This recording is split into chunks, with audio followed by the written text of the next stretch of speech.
ప్రార్థన చేద్దామండి. ప్రేమ కలిగి పరలోకమందున్న మా కన్న తండ్రి, మీ మాటలు నేర్పించబోతున్నాను తండ్రి. చెబుతున్న నాకు సత్యవాక్యమును సరిగా విభజన చేసి వివరించగలిగే కృపను, శక్తి, సామర్థ్యాలను నాకు అనుగ్రహించండి తండ్రి. దేవా, పిల్లలు వింటూ ఉండగా వినగలిగిన చెవులను, విన్న ఆ మాటలన్నిటినీ అర్థం చేసుకోగల కృపను అనుగ్రహించమని మా ప్రభువును మా రక్షకుడైన యేసుక్రీస్తు నామమున ఈ ప్రార్థన సమర్పిస్తున్నాము తండ్రి, ఆమేన్. ప్రియమైనటువంటి దేవుని పిల్లలారా, ఈ రోజున ఆరాధన కార్యక్రమంలో మనం నేర్చుకొనబోయే పాఠం ఏమిటంటే, దేవుని వాగ్దానములు నమ్మే నిరీక్షణ, విశ్వాసము, ఓర్పు. ఈరోజు మనం నేర్చుకొనబోయే పాఠం ఏమిటంటే, దేవుని వాగ్దానము నమ్మే నిరీక్షణ, విశ్వాసము, ఓర్పు అనే పాఠాన్ని మనం నేర్చుకొనబోతున్నాం. కావున జాగ్రత్తగా విని నేర్చుకోవాలని మీ అందరికి కూడా మనవి చేస్తూ ఉన్నాం. ఈ పాఠం యొక్క ముఖ్య ఉద్దేశం ఏమిటంటే, దేవుని మాటను లేదా ఆయన వాగ్దానమును నమ్మేటటువంటి నిరీక్షణ, ఓర్పు, విశ్వాసం మనమందరం కూడా కలిగి ఉండాలి అనే ఉద్దేశంతో మీకు నేర్పించడం జరుగుతుంది. కావున శ్రద్ధ కలిగి ఈ మాటలను ఆలకించి మనసులో భద్రపరచుకోవాల్సిందిగా మీ అందరికి కూడా ప్రేమతో మనవి చేస్తున్నాను. ఏం పాఠం నేర్చుకునబోతున్నాం ఒకసారి చెప్పండి మీరు.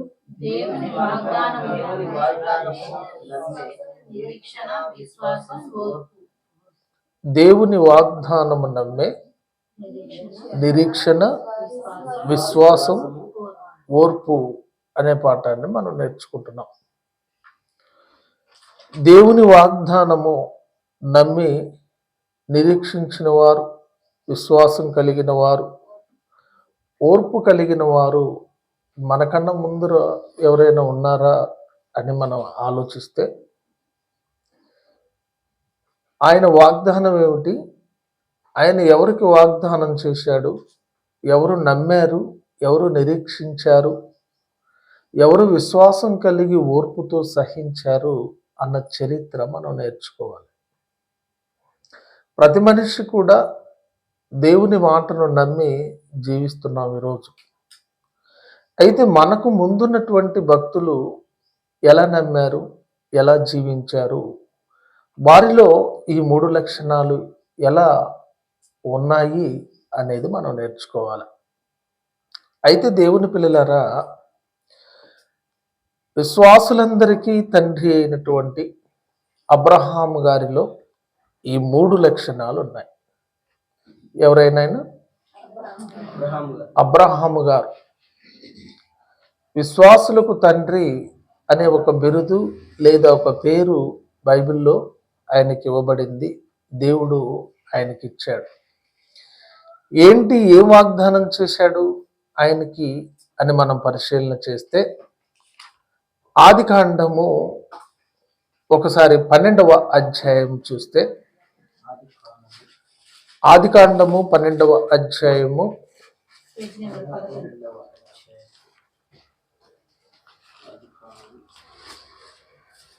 'పాత నిబంధన గ్రంథము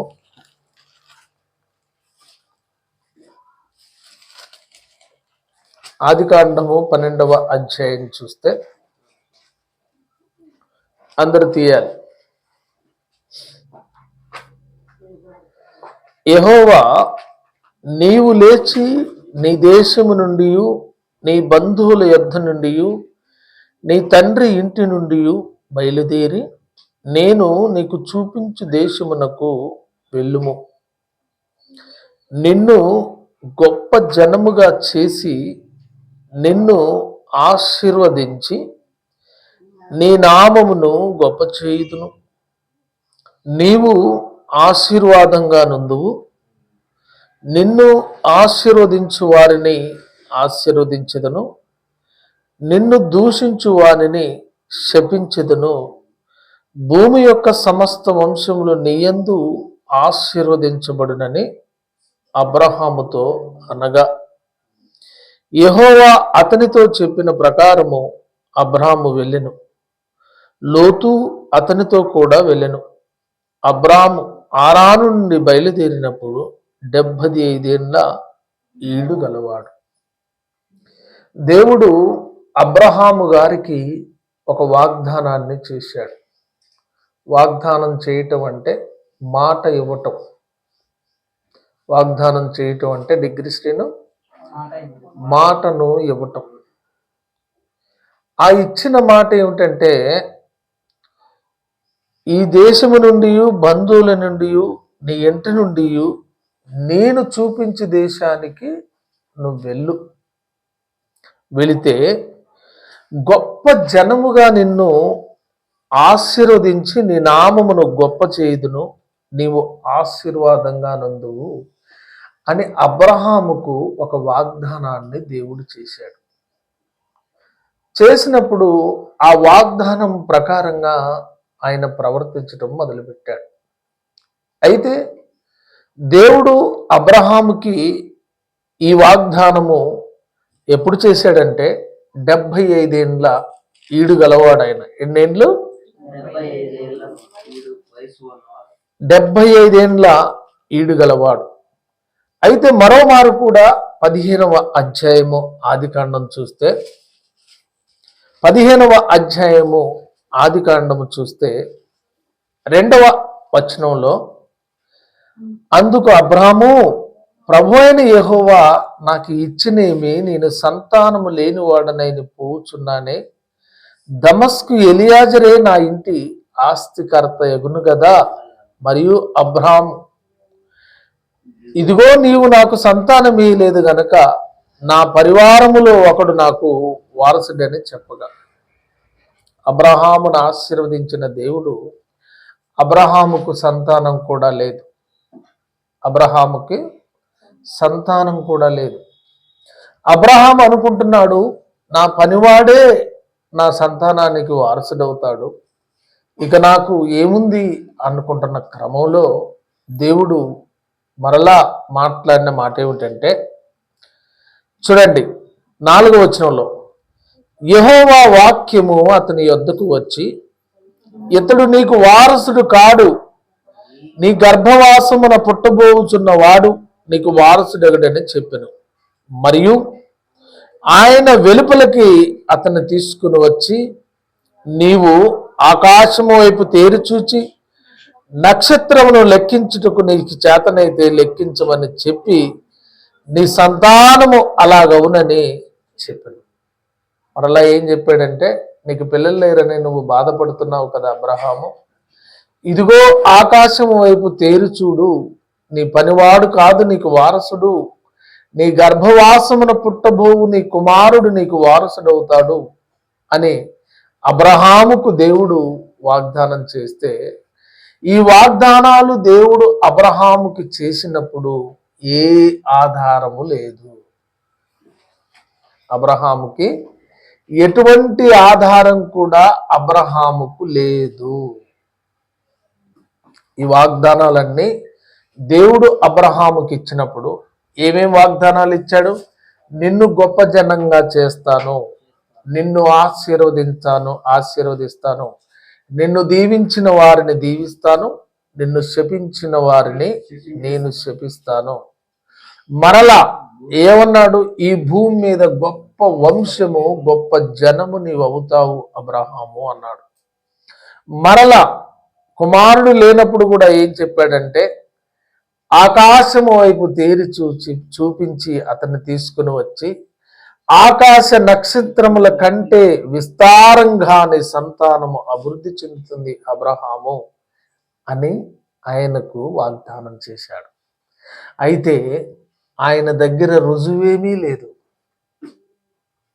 ఆధారం కూడా లేదు. దేవుడు మాట మాత్రం ఇచ్చాడు. దేవుడు మాట మాత్రం ఇచ్చాడు. అయితే అబ్రహాము కానీ శారయ్య గారు కానీ ఆ మాటను విడిచిపెట్టలేదు. వాళ్ళు ఆ మాటను వదిలిపెట్టలేదు. వాళ్ళు వదిలిపెట్టకుండా దేవుడిచ్చిన వాగ్దానం ప్రకారంగా వారు ఎలా జీవించారో తెలుసా? రోమపత్రిక 4వ అధ్యాయం తీస్తే, రోమపత్రిక 4వ అధ్యాయము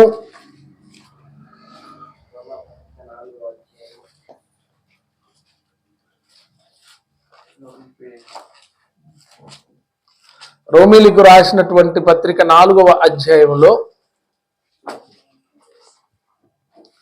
చూడండి, 17వ వచనంలో మనం చూస్తే,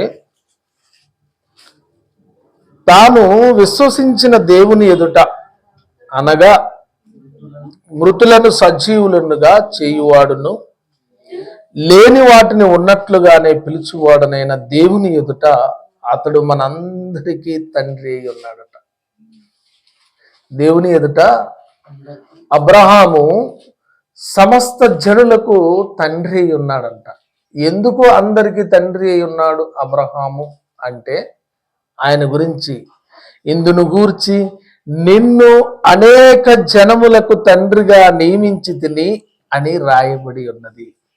నీ సంతానం ఎలాగ ఉండునని చెప్పిన దాన్ని బట్టి తాను అనేక జనములకు తండ్రి అగునట్లు నిరీక్షణకు ఆధారము లేనప్పుడు అతడు నిరీక్షణ కలిగి నమ్మెను. ఆ రోజు అబ్రహాముకు దేవుడు వాగ్దానం చేసినప్పుడు ఆధారం లేదు. ఆయనకి ఎటువంటి ఆధారం లేకపోయినా దేవుడిచ్చిన వాగ్దానం కొరకు నిరీక్షణ కలిగి నమ్మి అనేక జనములకు ఆయన తండ్రి అయ్యాడంట. మరియు అతడు విశ్వాసమునందు బలహీనుడు కాక రమారమి 100 ఏండ్ల వయస్సు గలవాడై ఉండి అప్పటికి తన శరీరము మృతతుల్యమైనట్టును శారా గర్భమును మృతతుల్యమైనట్టును ఆలోచించిన గాని అవిశ్వాసం వలన దేవుని వాగ్దానం గురించి సందేహింపక దేవుణ్ణి మహిమపరిచి ఆయన వాగ్దానము చేసిన దానిని నెరవేర్చుటకు సమర్థుడని రూఢిగా విశ్వసించి విశ్వాసము వలన బలము నొందెను. ఆయన రవారమి 100 ఏండ్ల వయస్సు గలవాడు. ఆయన వాగ్దానం చేసినప్పుడు బలము ఉడికిన వారైనను వాళ్ళు సందేహించలేదు. దేవుడిచ్చిన వాగ్దానానికి పౌలు గారు, అబ్రహాం గారు కానీ శారా గారు కానీ వాళ్ళు ఎప్పుడు కూడా సందేహించకుండా ఆ వాగ్దానము చేసిన దాన్ని నెరవేర్చుటకు సమర్థుడు దేవుడు అని వారు నమ్మారు. అవిశ్వాసం వలన ఎప్పుడు కూడా సందేహించలేదు. వాళ్ళు ఎప్పుడు కూడా వాళ్ళు అవిశ్వాసము చెందలేదు. 20 వచనంలో అవిశ్వాసము వలన దేవుని వాగ్దానమును గూర్చి సందేహింపక దేవుణ్ణి మహిమపరిచి ఇదిగో నాకు కుమారుణ్ణి ఇస్తానన్న దేవుడు ఆయన ఇచ్చిన వాగ్దానాన్ని తీర్చగల సమర్థుడు. ఇదిగో నిన్ను అనేక జనములకు తండ్రిగా నియమిస్తానని నాకు వాగ్దానం చేసిన దేవుడు సమర్థుడు.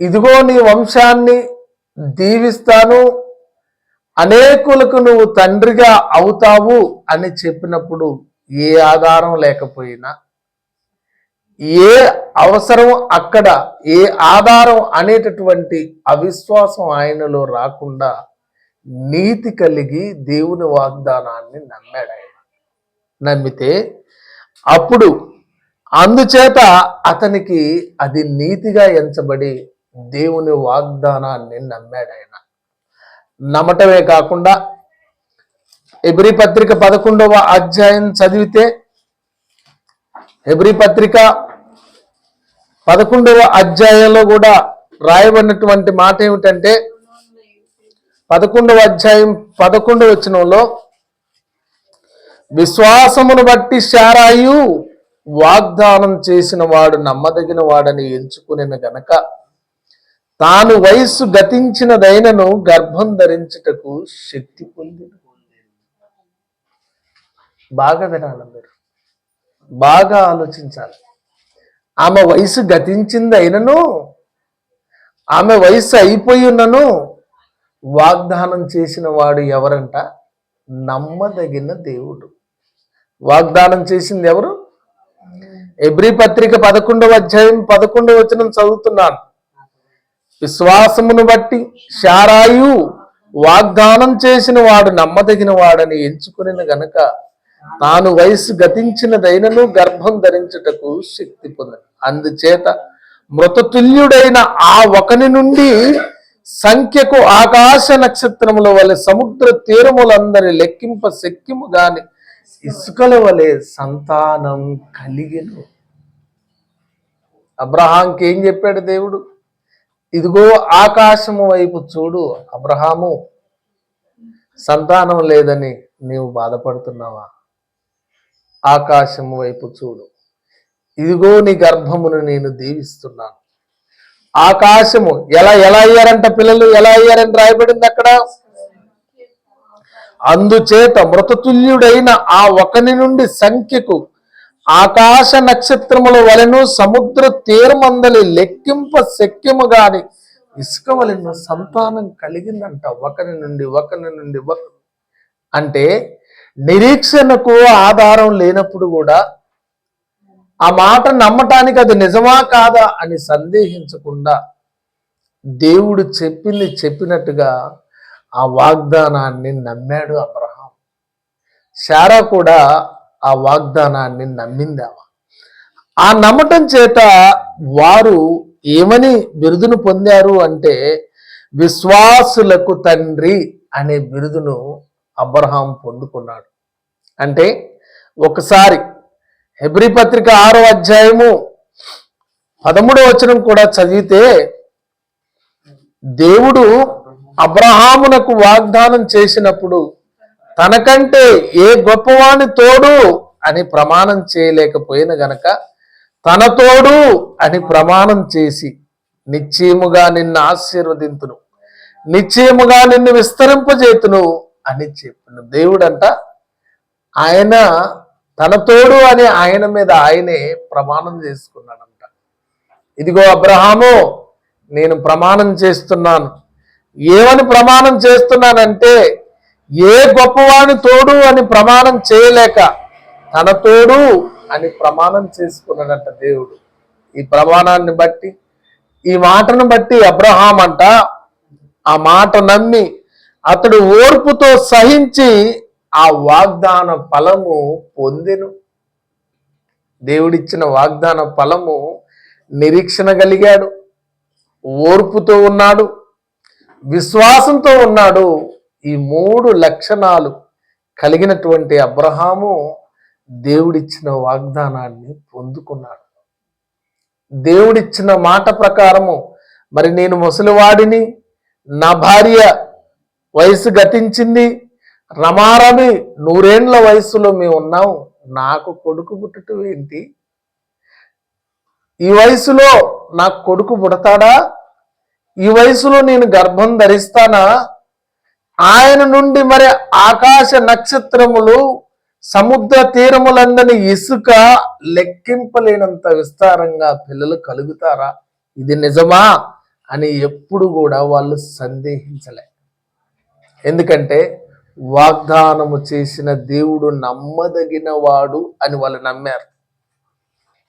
వాగ్దానం చేసిన దేవుడు నమ్మదగిన వాడు అని వాళ్ళు విశ్వసించారు. అందుకనే మన పాఠం ఏమిటంటే, ఏం పాఠం? మనం దేవుని వాగ్దానములు నమ్మే నిరీక్షణ, విశ్వాసము, ఓర్పు. అబ్రహాములో ఈ 3 లక్షణాలు ఉన్నాయి స్టూడెంట్. నిరీక్షణ ఉంది, విశ్వాసం ఉంది, ఓర్పు ఉంది. అయితే మనల్ని మనం ప్రశ్నించుకుంటే, మరి దేవుడు ఆయన ఒక్కడికే వాగ్దానం ఇచ్చాడా? మనకే లేదా? ఆయన ఒక్కడికేనా ఈ వాగ్దానం? అబ్రహామును ఒక్కడనే దేవుడు ఇష్టపడ్డాడా? అబ్రహాం ఒక్కడంటేనే దేవుడికి ఇష్టమా? ఏం మనకు లేదా వాగ్దానం అని మనకు ప్రశ్న రావచ్చు. మనకేం వాగ్దానం ఉంది? అబ్రహాం కంటే సంతానం లేదు కాబట్టి వాగ్దానం ఇచ్చాడు. శారై కంటే సంతానం లేదు కాబట్టి వాగ్దానం ఇచ్చాడు. అబ్రహాము నీ ఇంటి నుండి నీ దేశం నుండి వెళ్ళిపో అని దేవుడు వాగ్దానం ఇచ్చాడు కదా. మరి మనకేం వాగ్దానం ఉంది అని మనకు అనుమానం రావచ్చు. సహజంగా ఎవరికైనా సురేష్ మనకు అనుమానం రావచ్చు. కానీ అతను ఒక్కడికే కాదు ఈ వాగ్దానం.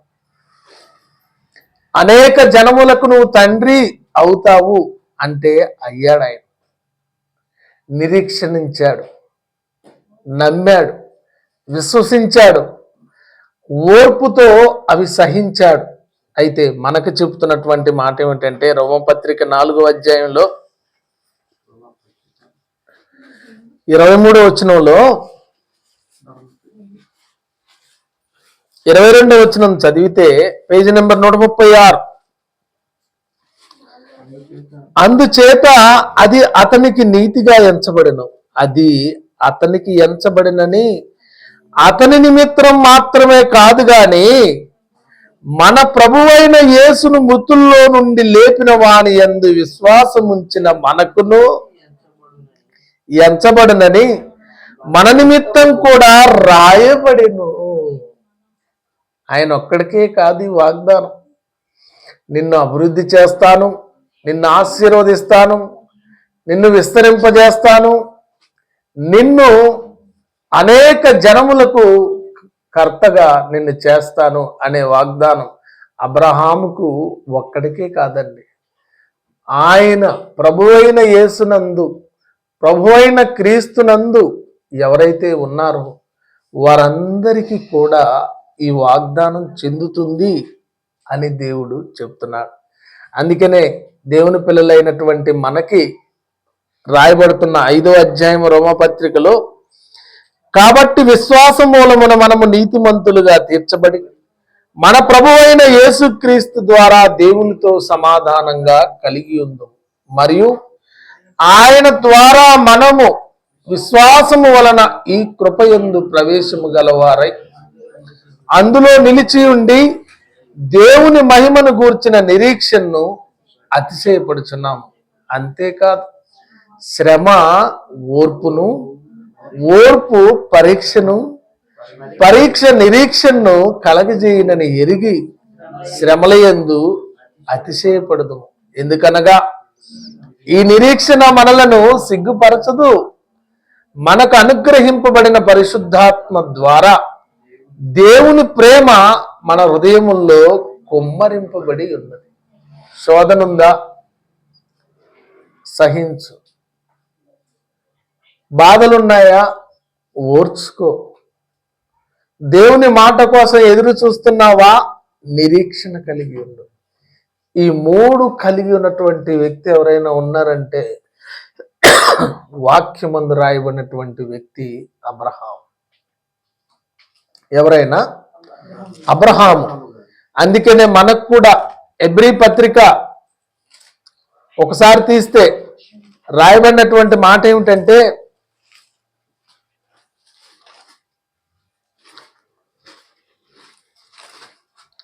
6వ అధ్యాయం తీస్తే 9వ వచనం, అయితే ప్రియులారా మేమిలాగు చెప్పుచున్నను మీరింత కంటే మంచిది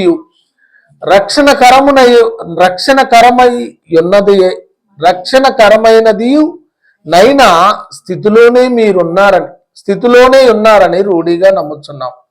మీరు చేసిన కార్యమును మీరు పరిశుద్ధులకు ఉపచారము చేసి ఇంకనూ ఉపచారము చేయుచుండుట చేత తన నామమును బట్టి చూపిన ప్రేమను మరచుటకు దేవుడు అన్యాయస్తుడు కాదు. మీరు మందులు కాక విశ్వాసం చేతను ఓర్పు చేతను వాగ్దానములు స్వతంత్రించుకుని వారిని పోలి నడుచుకున్నట్లుగా మీలో ప్రతివాడును మీ నిరీక్షణ పరిపూర్ణమగు నిమిత్తము మీరు ఇదివరకు కనపరిచిన ఆసక్తిని తుదమట్టుకు కనపరచవలెనని ఆపేక్షించుచున్నాను. ఇదిగో దేవుని వాగ్దానాన్ని ఇంతకుముందు ఎవరు స్వతంత్రించుకున్నారంటే అబ్రహాం స్వతంత్రించుకున్నాడు. దేవుడిచ్చిన మాట ప్రకారంగా ఎవరు జీవించారు అంటే అబ్రహాము జీవించాడు. దేవుడిచ్చినటువంటి మాటకు నిరీక్షణ కలిగి, ఓర్పు కలిగి, విశ్వాసం కలిగి ఎవరున్నారంటే అబ్రహాం ఉన్నాడు. ఆయన్ని గుర్తు చేస్తూ ఆయన గురించి చెబుతూ 11వ వచనంలో మీరు మందులు కాక విశ్వాసం చేత ఓర్పు చేత వాగ్దానములను స్వతంత్రించుకుని వారిని పోలి నడుచుకోవాలి. అబ్రహామును పోలి నడుచుకోవాలి. అబ్రహాము ఎలా అయితే నిరీక్షించాడో, అబ్రహాము ఎలా అయితే ఓర్పుతో ఉన్నాడో, అబ్రహాము ఎలా అయితే విశ్వాసంతో ఉన్నాడో, నీవు నేను కూడా ఆ మాట కోసం, ఆ వాగ్దానం కోసం అదే నిరీక్షణ, అదే ఓర్పు, అదే విశ్వాసంతో ఉండాలి. మందులు కావద్దు. మొదట బాప్తిసం పొందిన నాడు, మారు మనస్సు పొందిన నాడు ఏ ఆసక్తి అయితే ఉందో, ఏ శ్రద్ధ అయితే ఉందో, వాక్యం రాసుకోవటంలోను, బైబిల్ చదవటంలోను, ప్రార్థన చేయటంలోను, సమయానికి దేవుని పనిలో రావటంలోను ఏ ఆసక్తి అయితే ఉందో తగ్గిందేమో చూసుకోవాలి. ఆ ఆసక్తిని తుదమట్టుకు కొనసాగించాలి.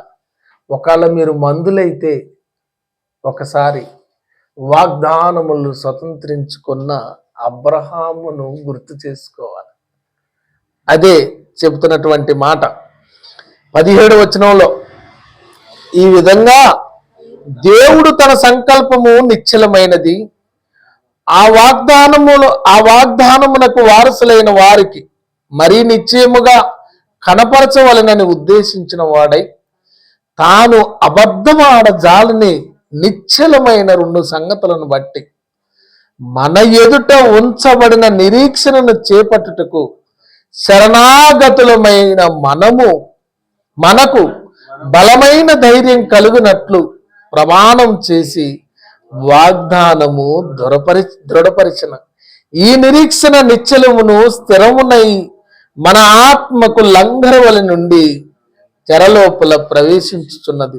నిరంతరము మెల్కీసెదకు క్రమము చొప్పున ప్రధాన యాజకుడైన యేసు అందులోనికి మనకంటే ముందుగా మన పక్షమున ప్రవేశించను.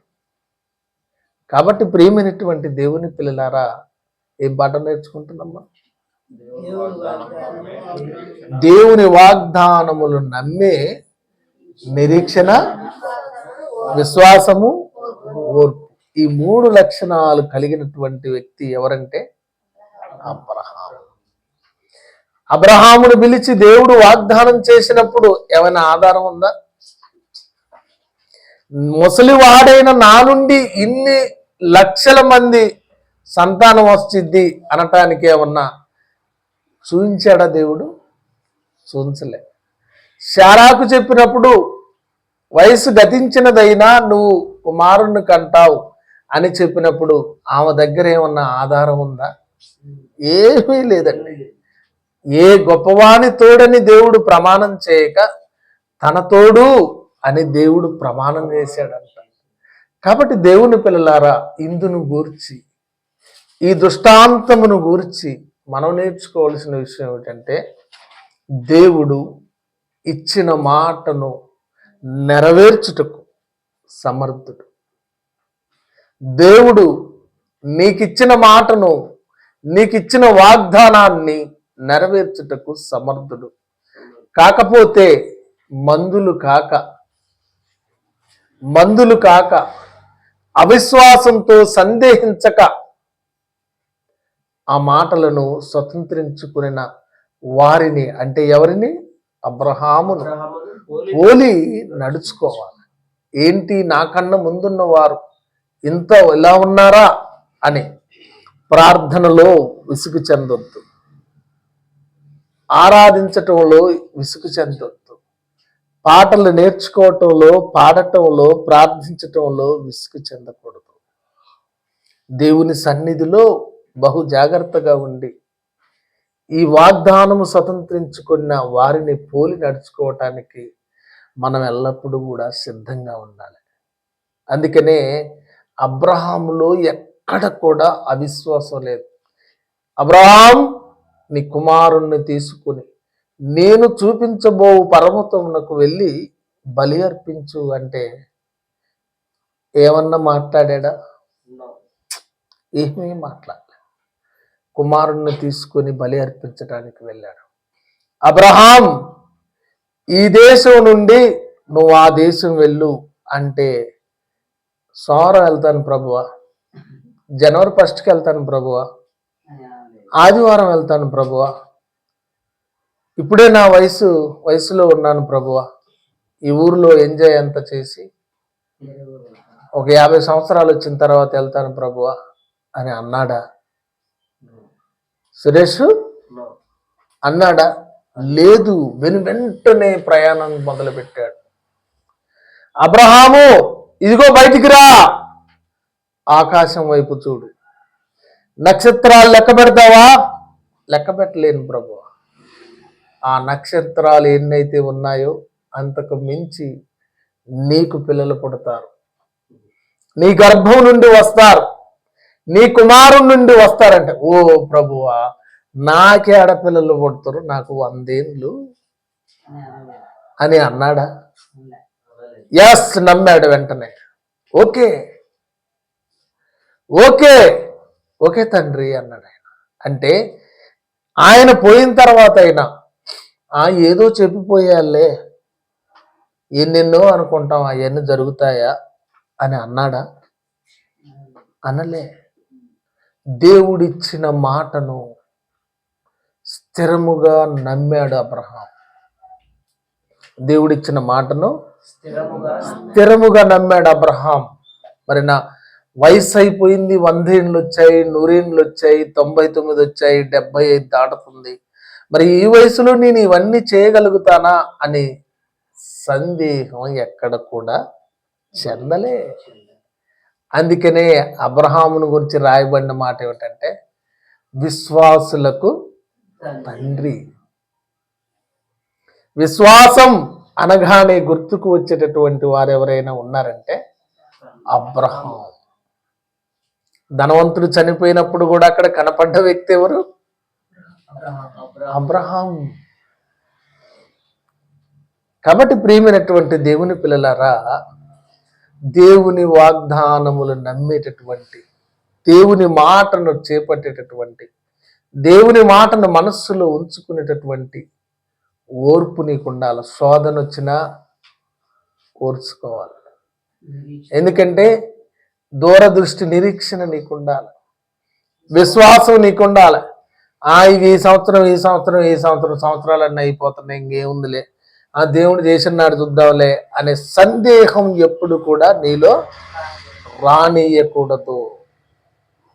ఆయన వాగ్దానాన్ని స్థిరంగా నమ్మి పట్టుకొని జీవించేటటువంటి శక్తి సామర్థ్యాలు నీలో, నాలో, అందరిలో తప్పకుండా ఉండాలి. ఒకవేళ నమ్మను అంటే ఏమైపోతావంటే, యాకోబు గారు రాసినట్టుగా గాలికి చెదరగొట్టు పొట్టు వలె అయిపోతావు. ఏమైపోతావంటే గాలికి చెదరగొట్టు పొట్టు అయిపోతావు. దేవుడు ఆశీర్వదిస్తున్నప్పుడు, దేవుడు నీ కుటుంబానికి కాపుదలనిచ్చినప్పుడు, దేవుడు నీ ఇంట్లో శోధనలు లేకుండా నెమ్మలపరిచినప్పుడు, దేవుడు నిన్ను కాపాడుతున్నప్పుడు వంకర చూపులు చూసి, చెడు మార్గాలకు వెళ్ళి, చెడు తలంపులకు వెళ్ళి, చెడ్డ వ్యసనాల వైపు చూసి దేవుడు ఇచ్చిన వాగ్దానాలను చెడగొట్టుకోవద్దు ఎప్పుడు కూడా. ఎందుకంటే దేవుడు నమ్మదగిన వాడు.